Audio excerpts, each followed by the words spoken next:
Bismillahirrahmanirrahim. Assalamualaikum warahmatullahi wabarakatuh. Rabbi shrahli sadri wa yassirli amri wahlul 'uqdatam min lisani yafqahu qawli. Rabbi jidni ilman warzuqni fahman bi rahmatika ya arhamar rahimin. Puji dan syukur mari kita panjatkan kehadirat Allah Subhanahu wa taala atas rahmat dan hidayahnya. Di sini saya bisa mempresentasikan laporan praktikum mata kuliah organisasi dan kelembagaan agribisnis. Ya, terhormat dosen pengampu mata kuliah organisasi dan kelembagaan agribisnis, yaitu Ibu Dr. Insinyur Harniati MSc dan Bapak Dr. Yoyon Haryato SST MP. Izinkan saya di sini untuk mempresentasikan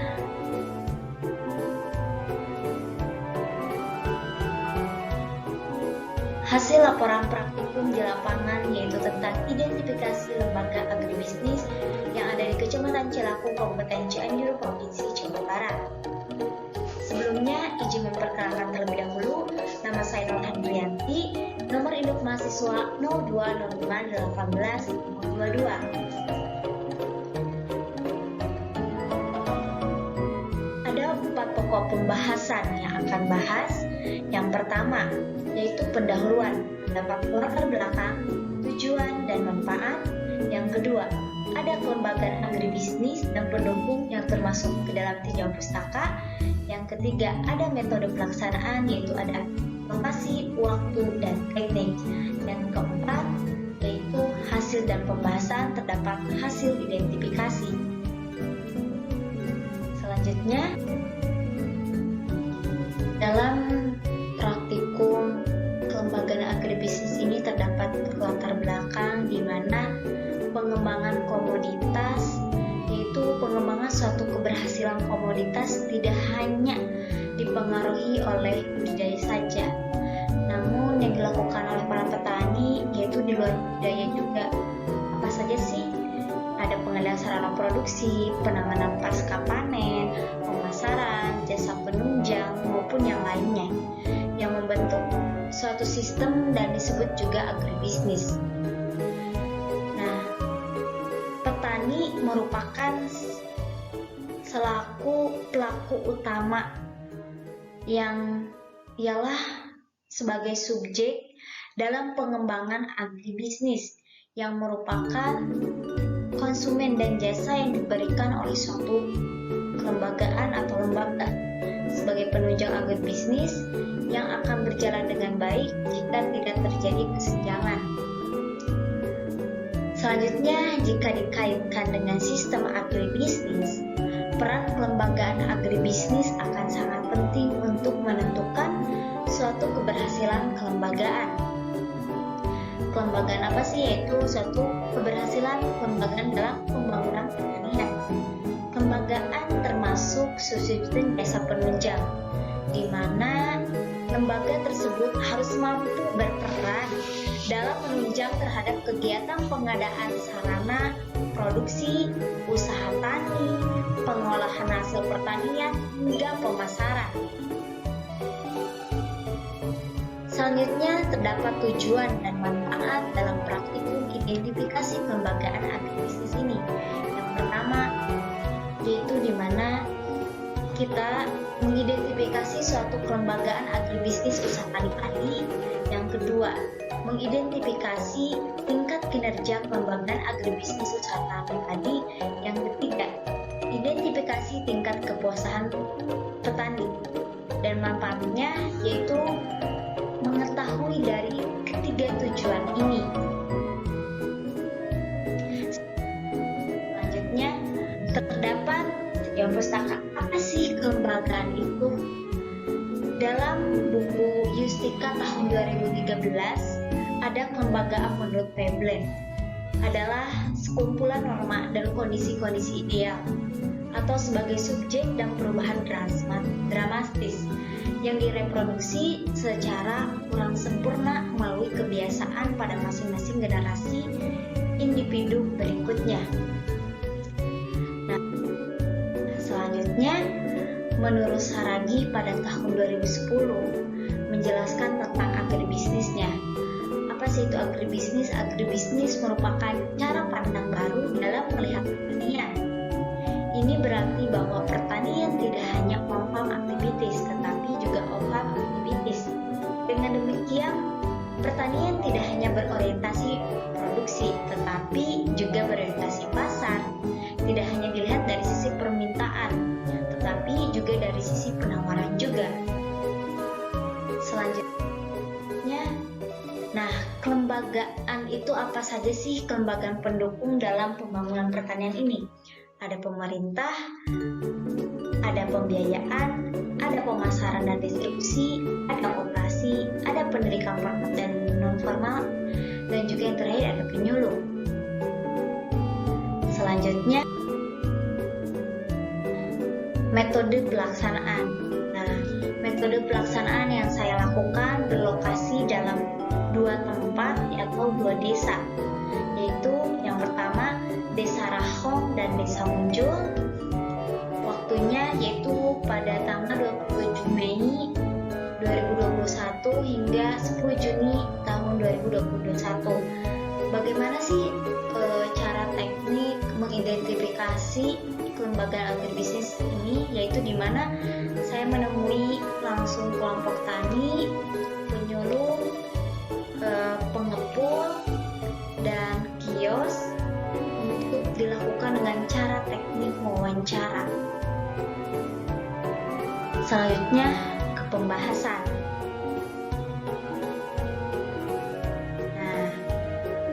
Pembahasan yang pertama yaitu kelembagaan sarana produksi atau penyedia input. Di sini terdapat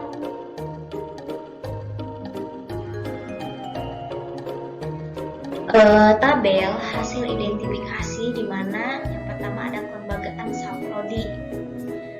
Di sini diidentifikasi saya ada 10 orang yang saya identifikasi, yang saya wawancara, di mana rata-rata petani ini untuk memenuhi kebutuhan saprodinya yaitu mendapatkan dari mendapatkan dari kios. Semua rata-rata serempak dari kios. Namun kios tersendiri terdapat 2 macam. Ada kios resmi, ada kios non resmi.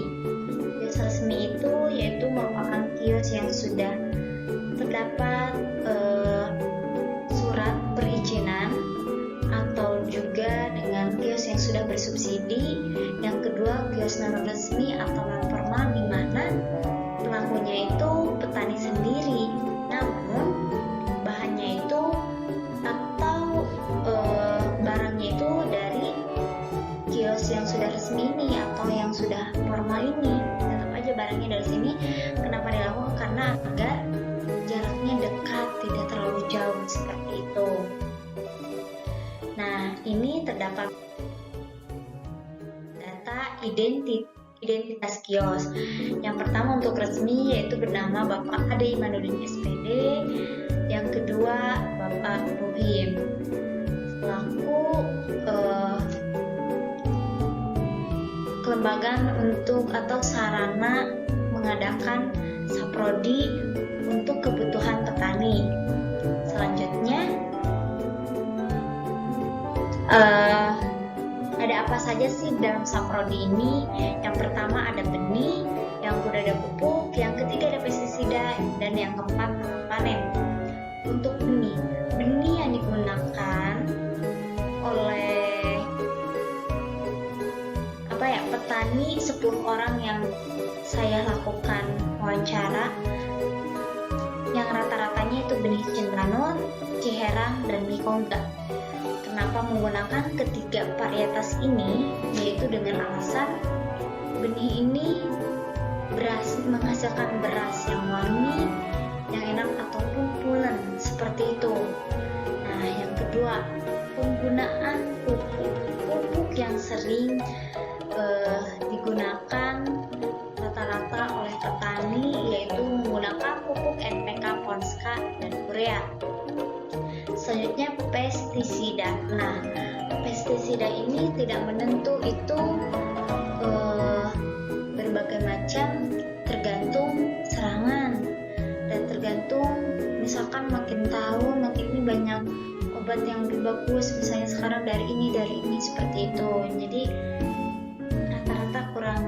konsisten pilih salah satu obat. Itu jadi tergantung melihat suatu zaman seperti itu. Selanjutnya alat panen, di mana alat panen yang sering digunakan oleh petani padi yang pertama cangkul, ani-ani, garuk tanah, gapok, gebetan, sprayer, sabit, dan traktor. Nah, di sini terdapat tarif apa sih ini? Yaitu tarif jasa dalam penggunaan traktor, di mana petani traktor tidak mempunyai oleh masing-masing, suka menyewa dari orang lain. Tarifnya berapa? Yaitu Rp400.000 per hari dari jam 8 hingga jam 5 sore atau sampai pukul 17.00. Selanjutnya ada kepemilikan Alsintan. Nah, di sini terdapat tabel kepemilikan Alsintan, di mana dalam 10 orang petani di sini hampir semua rata yaitu memiliki petani sendiri. Untuk alatnya itu yang terdiri dari cangkul, garuk tanah, sabit, sprayer, gebetan, ani-ani, kecuali yang dimiliki oleh Ibu Tuti Mulyadi ini milik orang lain. Ibu Tuti ini memang real tidak mempunyai kepemilikan untuk alat usaha tani padi, karena sering dilakukan full oleh orang lain. Jadi beserta dengan alat-alatnya dari orang lain, tidak dimiliki oleh sendiri. Dan untuk kepemilikan traktor, baliknya dari kepemilikan alat selain traktor, itu yang punya hanya Bapak Toha Mulyana saja. Beliau memiliki traktor sendiri. Sisanya yaitu menyewa ke orang lain atau menggunakan jasa Alsintan dengan tarif harga yang tadi, yaitu Rp400.000 per hari dari jam 8 hingga jam 5 sore. Selanjutnya yang kedua ada pembahasan penyedia modal. Nah, apa saja sih? Di mana petani dalam 10 orang yang saya lakukan wawancara identifikasi petani dengan menggunakan modal sendiri, tidak ada peminjaman dari manapun, walaupun sebenarnya yang meminjam itu banyak dari bank, koperasi, dan yang lainnya. Namun petani cukup, apapun itu, seberapapun itu, petani 10 orang ini tetap menggunakan modal dari diri sendiri. Tidak ada campur tangan atau campur aduk dari yang lain. Selanjutnya yang ketiga yaitu tenaga kerja, di mana ini terdapat tabel bahwasanya tenaga kerja ini berbagai macam, ya. Ada 3 jenis. Ada oleh orang lain, ada oleh petani sendiri, adapun ada oleh keduanya. Nah, untuk orang lain ditandai dengan tanda V, dan untuk oleh petani sendiri ditandai dengan 0 atau huruf O, dan yang dilakukan oleh keduanya yaitu O dan V. Contohnya kalau Bapak Toha ini full dilakukan tenaga kerja dalam usaha taninya dilakukan oleh orang lain, tidak dilakukan oleh diri sendirinya. Selanjutnya yang campur seperti ini, Bapak Yadi Mulyadi itu campur ya, untuk bersamaan dilakukan oleh dirinya sendiri beliau, terus pengolahan tanah dilakukan oleh dirinya sendiri, namun saat tandur dilakukan oleh orang lain. Nah, ada yang campur seperti Ibu PE, di mana beliau untuk pemeliharaan dilakukan oleh dirinya sendiri dan dilakukan orang lain. Nah, ada tarifnya. Tarifnya berapa sih untuk jasa tenaga kerja ini? Dimana untuk tenaga kerja perempuan dengan tarif per hari itu 35.000, dan untuk tenaga kerja pria pria yaitu 50.000. Pekerjaannya apapun itu tarifnya sama seperti itu, baik tenaga kerja wanita maupun tenaga kerja pria. Selanjutnya yaitu yang keempat, penyediaan lahan dan air. Nah, di sini untuk kepemilikan lahan, di mana ini luas lahannya, dan di mana petani lahannya itu milik sendiri, tidak ada milik orang lain ataupun sewa menyewa ataupun kata gadai, itu tidak ada real milik sendiri, hasil dari peninggalan orang tuanya yang dilanjutkan oleh sendirinya ataupun memang ada yang benar dan mau oleh dirinya sendiri. Selanjutnya, penggunaan air. Nah, penggunaan air untuk usaha tani padi yaitu menggunakan semuanya rata-rata menggunakan dari irigasi desa. Tidak ada yang menggunakan teknis, tidak ada yang menggunakan setengah teknis, ataupun tidak ada yang menggunakan tanpa irigasi. Selanjutnya yang kelima adalah usaha tani, di mana di sini terdapat tabel umur dan pendidikan petani. Dari 10 petani ini, nah umurnya cukup untuk menjelang ke lansia, ada yang masih lama juga. Ini ada yang 53 tahun, ada yang sudah 71 tahun, bahkan ada yang masih muda, yaitu 21 tahun, 29 tahun, yaitu Bapak Yadi Mulyadi. Dan pendidikan rata-rata yaitu SD, sampai hingga SD, hingga tamat sampai kelas 6. Yang sampai SMK itu hanya 1 orang, Bapak Yadi Mulyadi. Selanjutnya ada kegiatan usaha taninya itu apa saja sih? Yang pertama, penanaman, yang kedua pemeliharaan, yang ketiga pasca panen dan pasca panen. Penanamannya itu untuk padi dilakukan 2 hari. Nah, dengan tarif jika dilakukan oleh tenaga kerja wanita 35 dan tenaga kerja pria yaitu 50. Nah, pemeliharaannya apa saja sih? Yaitu yang pertama ada pemupukan, dilakukan 2 kali. Yang pertama 10 hari setelah tanam, yang kedua 2 bulan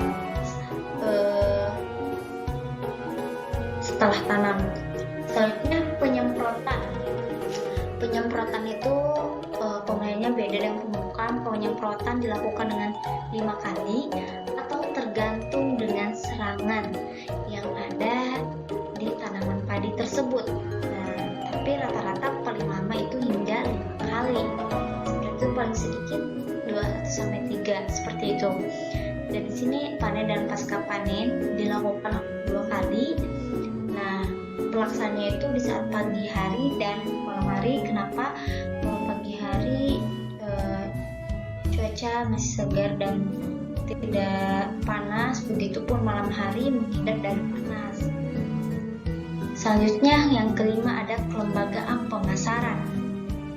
Nah, di sini terdapat tabel kelembagaan pemasaran dilakukan oleh 10 petani, dan di sini cara menjual hasil panennya itu bagaimana, yaitu petani menggunakan cara menjualnya itu dengan gabah kering panen. Semuanya gabah kering panen dengan harga dijualnya itu per ton, yaitu per tonnya 400.000 rupiah seperti itu. Dan dijualnya ke mana sih? Nah, dijualnya yaitu ke pengepul.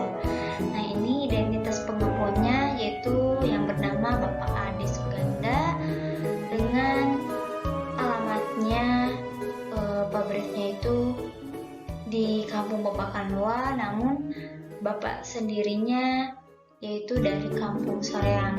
Beliau mempunyai pabrik untuk menampung petani menjual padi ke beliau dengan berbentuk gabah kering panen seperti itu. Nah, nanti dari pengepul itu dikemanakan lagi sih? Nah, padi itu nanti digiling dan disalurkan ke dari pasar itu terbagi dua, untuk di pasar itu sendiri dan yang kedua untuk dikirim ke Jakarta. Nah, nanti di sana pun bercabang lagi berasnya itu, ada yang dijual lagi langsung untuk dijadikan langsung berbentuk nasi, ada yang diolah buat makanan seperti bacang, tepung, beras, dan sebagainya.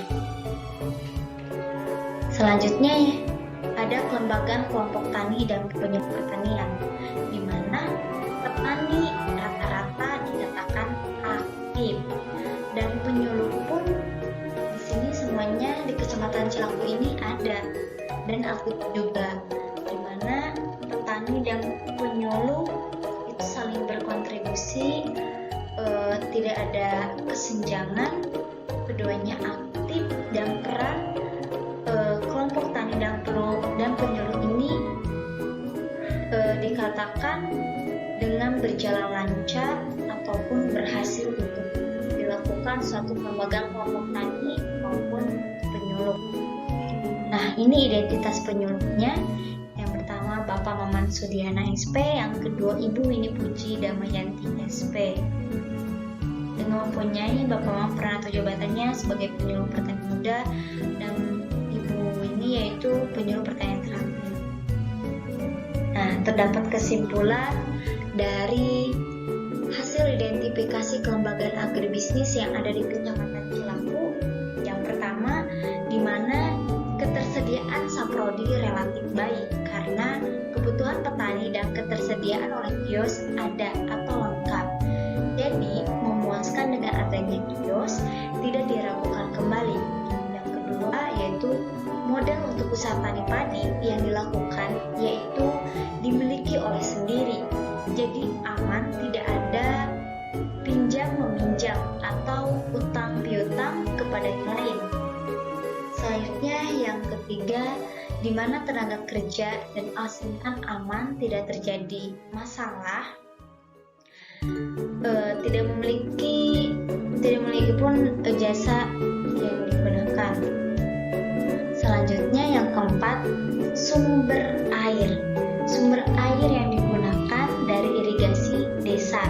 Jadi tidak risau atau terkendala dalam pengairan untuk usaha tani padi. Yang kelima, pemasaran. Yang dilakukan petani umumnya dijual yaitu per ton dengan harga Rp400.000 per ton dengan sistem jual gabah kering giling yang sudah menjadi tradisi petani. Dengan ini pemasaran hasil relatif lancar, tidak terkendala. Selanjutnya yang keenam, di mana keberadaan kelompok tani umumnya berfungsi dengan baik karena petani merasa terbantu dengan adanya ini, jadi semakin menambah wawasan, ilmu, teman, dan teknologi atau hal-hal cipta yang baru. Jadi petani sangat puas dengan adanya semua kelembagaan ini. Terima kasih, cukup sekian presentasi laporan praktikum dari saya. Tetap semangat, selalu bersyukur, dan jangan cepat merasa puas fighting. Mohon maaf bila ada kesalahan ataupun kekurangan. Wabillahi taufiq wal hidayah. Wassalamualaikum warahmatullahi